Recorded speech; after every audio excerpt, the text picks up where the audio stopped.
Welcome to the Leadership Surgery, where we operate on your biggest leadership challenges. You share your pain points anonymously if you prefer, and our surgeons will diagnose and dissect before offering recommended treatment. I have to always giggle when I hear that we are surgeons. It's utterly ridiculous. But anyway, stick with us. Scrubbing in today, we have Anthony Taylor. Hello, my friend. Hello, Paul. How are you doing? I am doing well, thank you. You're looking well. You're looking very smiley. So I'm going to ask you this question, which aligns perfectly with your demeanour. And that is, when do you feel at your happiest? Oh. Or where are you? Where are you when you're at your happiest? Where am I at happiest? Mm. Oh, God. So many answers. I don't know if it's easy to give me one answer.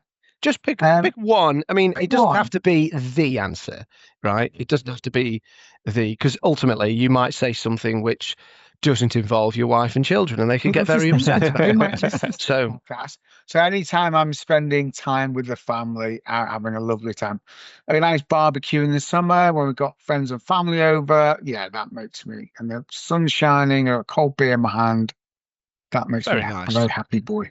That's a lovely picture. I love that. Thank you. And Sally Bryce, hello. Hello. Great to see you. How are you doing? Yeah, I'm good. How are you? I'm good. You're equally looking radiant. Oh, and so cool. I'll ask you, when do you feel at your happiest? So I think the T-shirt says it all. So for those who aren't able to see, it says disco. And for anybody that knows me well, I'm at my happiest on the dance floor. So throwing shapes. Love a good tune. I love singing when I'm dancing. My husband is typically with me, and we tend to have a good smooch and a good sing and a good dance, and I just love it. Fabulous. So yeah, what a picture that would you be painted. Me. I love that. Wonderful. I was going to say snog. Although I don't know what the kids say anymore. Snog. I think that might age you a little bit. Yes. Dan Finn, welcome back, my friend. Oh, thank you. Thank you for having me back. How are you doing? Very well, thank you. Very well indeed. Good. And when or where are you when you are at your happiest? Similar to Ant, I think I've got 2 or 3 times where I think I'm extremely happy. There was a moment last week where we'd had a big day out as a family, and we got back home and just put a film on, and we were all just sat on the sofa and having a bit of a cuddle. I felt very happy and content there. After I've exercised, for me personally, I think I'm just the best version of myself. So I'm happy, and I think people are happy to be around me. After I've showered, obviously, not like just sweating. But then nice. I also just enjoy having time away from the responsibilities of life and just chatting with your mates over a beer, and yeah, that's why I've got a few different ones. So love it. Yeah. Another great picture to paint. I'm going to say that mine is hiking with friends, or possibly the post-hike food with friends. Yes. Both of those times. You know, when you've done a bit like you mentioned, Dan, you've done a bit of exercise, the blood's racing through your body, you've got flushed cheeks, and you sit down to something like lasagna, chips, and garlic bread. You know, like carb overload, something like that. Yeah, and you just feel fantastic. I think that's one of mine. That's one of mine, definitely. Yeah. Okay, well, we do have a patient with us who is not at their happiest because they've got a bit of a challenge. They've laid this on our operating table, so let's get into it. Hi, everyone. My name is Tom. Hi, Tom. And I manage a field-based crew who work outdoors all year round in the UK. Crucial bit of information there. In the UK. Yeah. Tom says, as you'd expect, when the sun shines, even the really tough days become easier. But the sun doesn't always shine anywhere near as much as we like it to. And so it's common for me, the leader, to be dealing with low morale. How can I keep my team motivated and positive when the conditions that we work in regularly are often against us? Cheers, Tom.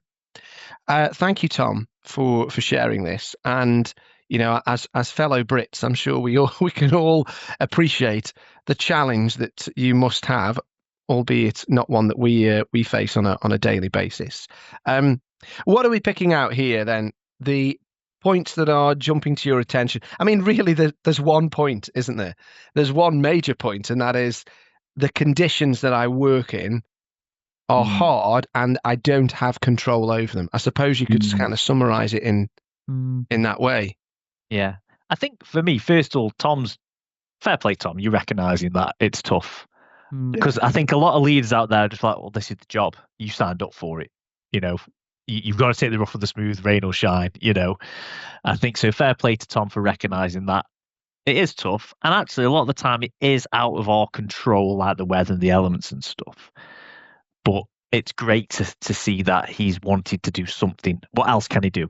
What else can he do to help improve that morale of the team? So, yeah, that's the first thing that came to mind with me. Is just like, oh, fair play, Tom. You could quite easily just blame this on the weather or blame this on the conditions, and morale's low in the team, and there's nothing you can do about it. Because I think a lot of leaders would do that. So I think fair play for just recognizing it and seeking help to what they can do. Yeah, I think that's a really good point actually about kind of, it's not just, well, you've signed up to this, so what do you expect kind of mentality, but more of a kind of empathetic kind of view. I think you said something there that made me think like, even saying things like, God, it's been a tough day, hasn't it? Or, it's been tough out there and you've done really well. I think acknowledging and recognizing when it is particularly tough is really helpful, and not just brushing over it or expecting that kind of people should just accept it. I think the other thing that was creeping up for me as well is, I suppose when people are in very tough conditions, you've just got to be careful that your way of solving the morale isn't just to try and be jazz hands and be all happy and try and that was the danger, isn't it? Sounds like Tom really is kind of wrestling with what to do here, but you could be in danger of not reading the room and kind of not picking up on those points, Dan, about kind of where you're at and just being a bit jazz handy and a bit come with a lot of energy, and that might really switch people off as well. You're nodding, Paul, does that? Yeah, because I think that's empathy, right? Empathy isn't I'm really sorry that you're in this situation. Let me try and help you get out, even though that's a good thing to try and do. It's also getting into the situation with them. And sometimes for a little while, just sitting with them in it, like, it's tough, isn't it? This is tough. Yeah. And because I think when we do that with team members or even just with colleagues, peers, friends, family, for example, whenever you do that with someone, what that communicates isn't let's have a pity party. It's something that says you're not on your own. Yeah. And I think that's really powerful. I think the last thing that any of us wants to experience, whether we are celebrating or whether we are struggling, is isolation. We don't want to be on our own. And so when you get that feeling of, I'm not in this by myself, I think that's really uplifting. And it's a really powerful thing that leaders can do for team members. Yeah, definitely. I mean, I worked at Electricity Northwest, and we deal quite a lot with our crews that are out in all weathers, putting lines back up and digging holes and all the rest of it. And again, I did some work with Cadent Gas the other week, and both those experiences taught me that there's a couple of things. They know the conditions they're getting into. They know it's going to be grim, digging holes, do whatever. It's when leaders don't make an effort to be with them sometimes. And it's also when they don't make life easier for them because the tools aren't ready, or the equipment's not there, or they're being blamed for not working quick enough, or it's the stuff that goes on outside of the hole and or outside of being in the field that really cheeses them off. So actually, I think Tom's point, to your point, Tom being out there with them a bit more sometimes, being in the muck, being in the ground of the cold, not sat in his ivory tower. Sorry, Tom, but not a nice warm office with his coffee machine. Is empathetic that he talked about, but then also actually making sure as a manager that all that other stuff is taken care of, so they're not frustrated. They got what they need. Is really important. Yeah. Because that's what used to cheese the guys off a lot. Right.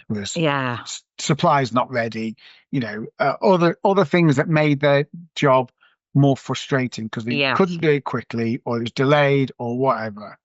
And then a lack of appreciation for the challenges they faced. And the language that they use as well. I'm just thinking about teams that I worked with where there were those who were outside doing the do, practically in a like a construction company. And then there were those like me who were in office spaces a lot of the time. And sometimes the language that was used, you'd hear things said like, oh, well, they're not paid monthly, they're paid weekly.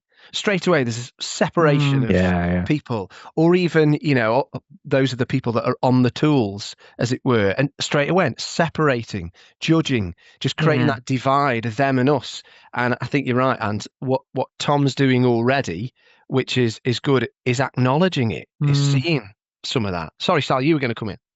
Well, there's a couple of things that both of you have made me think about actually as you were talking. One is, again, going back to that kind of match people where they are. So, again, trying to make people feel happy. You could go down the road of, getting pizzas in at the end of the week or, whatever. And I love a pizza, so it's not that that's a no. But to your point, Ant, yeah, but if I haven't got the tools I need and the PPE to do the job when I'm out in the week, you can give me a pizza on a Friday, but I would have much more preferred having the right tools. So I think, if you're going to make people feel good or trying to make people feel better, give them what they need. Yeah. Things like that are a bit gimmicky.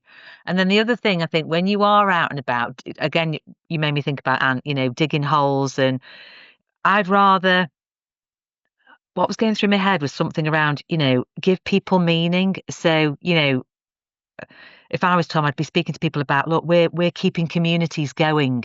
We're keeping the lights switched on. We're making sure that reconnect with purpose, right? Reconnect with purpose, because that's when it's the kind of adage of the cleaner at NASA saying she's helping put a man on the moon. It's the same kind of analogy, isn't it? If you can make people feel like what they're doing is important when they're digging the hole, that is what gets them through, rather than a pizza on a Friday, bringing it back all together. So you just really made me think about those two things, and what would be really helpful for Tom, rather than just trying to run around, and make people happy. Do go for purpose and meaning, and give people what they need. And the perks are nice to have as well. There's additional bits and pieces. Yes. One thing I thought when you mentioned about pizza on a Friday, Sal, was, well, why not like pizza on a Tuesday? Or, like, rather than waiting until the end of the week. Good point. Almost, yeah. If you've stuck with it, this is what you get, which can then feel like a bit of a lame duck, really. It is something that you could do earlier. Dan? And the gimmicks wear out, don't they? So you do Pizza Friday for, I don't know, 3 weeks in a row or once a month, and it becomes not pizza again. Whereas I think proper recognition and proper acknowledgement of, it's tough at the moment, and making sure, to your last point, make sure you've got everything you need. You know why the purpose of why you're out there on the electricity lines, digging holes, sorting the gas and the water out, whatever it may be. As long as that's far more. It's deeper. It's deeper, and that purpose lasts. Yeah. Because otherwise, if you're going to go down the route, as Sally says, the gimmicky stuff, it's Pizza Friday, then it's Quiz Night Tuesday, then it's whatever it may be on a Thursday, and you just end up. It's different ideas, but it's the same thing. It's not meaningful. It's not meaningful recognition of how tough it is. And sometimes those things are a bit like, I think of those things as being like sugar in your diet. It's great to have a bit of it. It's great to have hits of it. But if you just get it all the time, it's actually unhealthy. It's not giving you the sustenance, the substance that you need to be doing what you said, and comes back to your point, Sally, about, thinking about giving them things that they actually need. Yeah. I think I've shared this. No, go on, Sal. I was only going to make a quick point that, and I haven't quite worked with people that are kind of out, digging holes, so it isn't quite like that. But I know when I've had some of my people out delivering training when I was in the corporate world, and they'd be in different places, and I'd go, to either kind of support them or observe, while they were setting up, making them a cup of tea. Or if they wanted to see if the fire alarm was going off that day, I'd say, look, I'll go and find out that information. You get yourself sorted in here. It can just be the equivalent of little things like that. Someone having a cup of tea and someone doing some bits to make their job easier. That's when you think, God, my boss cares. Not, I've had people when I've been doing something like that, and they've come to help me, and they've just sat with everybody else chatting, having a cup of tea, and I'm running around like a headless chicken. Yeah. and that is like, I really notice those things and think, how can I add value here? Not just feel like, I'm taking up space and not being supportive. Yeah.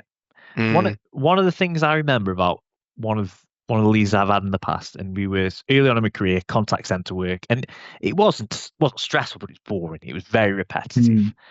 And at the end of every week, our manager at the time, who actually didn't have any clue about what we were doing, really wasn't in the detail, but was a great people person. At the end of every week, she would stop to everybody and say, Dan, thank you so much for your hard work this week. It's really made a difference. Have a great weekend. And that has stuck with me for, well, nearly 20 years. Yeah. That was much better sort of reward and recognition and keeping morale higher than, Yeah.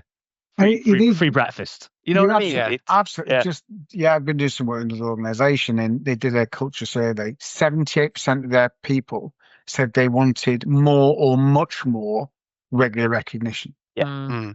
And when we delved into it, it wasn't their pizzas or their more money or whatever. Yeah. It was actually just, Paul, thanks very much. I really appreciate what you've done this week. This has been the impact of it. Yeah. So you feel valued. I think that's the difference. You Well, feel you do, valued. and all It's the that research connection. shows. Yeah, all the research shows that if people don't get that within just over a week, they start thinking, "What's the point? No one appreciates it." Yeah. It's And so the validating experience. Yeah, and discretionary effort drops. So it just has to be genuine and meaningful. State the behaviour, state the impact of that, and say thank you. That's all it needs to be. My only build would be on that around, because I think you're absolutely right. I think is making that feedback person, because I think while someone saying thank you to me at the end of the week would be nice, I think if someone said, going back to the example of kind of your bit, Anthony, of like, getting people, communities back up and running, I think I'd say, and when you kind of went out and you went out of hours and you spent 3 hours putting the power lines back up, that meant like Stoke-on-Trent, were able to have the tea that night. I think just making it really pointed and like you made a difference because you did that, and that's why I'm saying thank you. Yeah, it's that behaviour and the impact. Yes. So you did this, and that was the impact. Yes. Whatever it was. Yeah. But also, I think the personal celebrations can be really good when you know your people, you know what makes them tick, and you know the things that they want to hear. So again, coming back to the pizza, I don't know why we keep knocking pizza, by the way. It always makes me smile. But anyway, coming back to that as an example, there might be somebody in the team who has a particular favorite something or other, something that they really enjoy. And if you can feed into that, if you can fuel that, it's not about the gimmick then, it's about acknowledging them as an individual and letting them know you know who they are, you know what matters to them, and you want to contribute to that in some way. I just think to a job I had a long time ago now, where I worked in a customer facing role, in a really difficult role, because we were dealing with customer complaints all the time, day in, day out. It was negativity all the time. Someone had got to do it, and it was tough. But I remember distinctly, I'd been there for a few months, and the most senior person within our department came over to me and checked I wasn't talking to a customer, and just said, I just wanted to say, you've done some really great work recently. In fact, a customer got back in touch with us and named you as someone that had worked really hard for them. So thank you for that. And then this person gave me a box of Tunnix tea cakes, right? Very good. Other tea cakes are available, of course, but Tunnix are particularly excellent. And if they'd like to sponsor me, they can. It's just really nice. But the thing was, the reason she gave me these tea cakes was because she'd overheard a conversation we'd had as a team where we were talking about snacks. And I'd said, oh, these tea cakes are elite. They are top tier, absolutely fantastic. And she'd just taken that information, and it was already nice enough that she'd come and said, well done and thank you to me. But then this little box, I mean, I don't know what they cost, £1.50, £2 or whatever for a box of these tea cakes. I didn't actually need anything else in the moment, but I felt valued and I felt seen, I felt like this is unique to me, and then somebody else will get something else, that's unique to them. Yeah, So she's taking that time. Yeah, and I suppose that's what I was going to go to. It sounds like she overheard something with you, Paul. But I think if I was Tom, what I'd be doing as part of my kind of regular rhythm and routine is having good one-to-ones. And I think Yeah. particularly it might, and again, because we don't know the background of where Tom's based versus his people, but I think I would either go out to them and have the one-to-ones with them if I could, like on site, or in their location, because I think that's where you might overhear. It might be part of your one-to-one. You might see for yourself some of the challenges. I think getting with them and being part of their environment is key to finding out those nuggets of information that will really help. And I think then as well, it should be much more about the task. Much less about the task and much more about the relationship at the times you get to spend together. Yeah.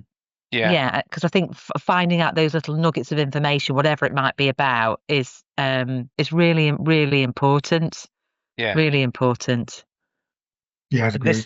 This is where, in those one-to-ones where, like, values exercises and getting to know your team and what drives them and their personal values are really, really important as well. Yeah. Actually, deliberately running a values exercise with somebody, tell me a story, and I'm gonna listen to see what's important to you, and I'm gonna play it back. And it sounds, to those leaders who've not experienced that, who've not tried it, it sounds a bit cheesy. Oh, I'm not going to do that.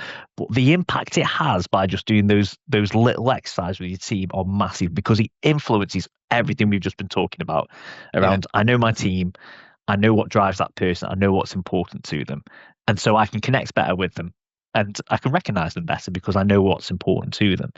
So running these like proper exercises in your one-to-ones to get to know your team and be close to them really do pay off.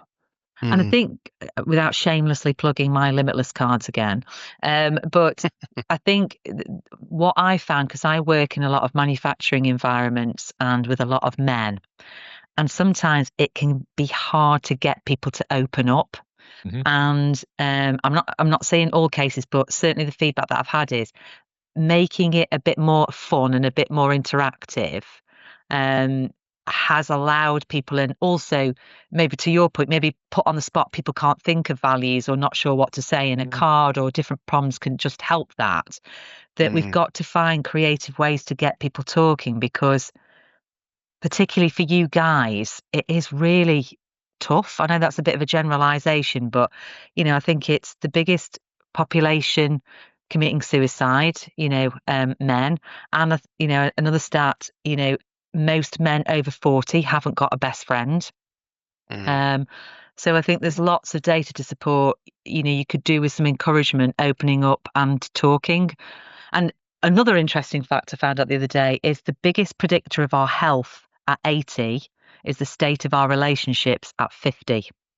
Interesting. No way. Yeah. So there is something about, we have got to get better at talking and communicating and opening up. And if those relationships get harder as we get older, how do we enable people to do that better?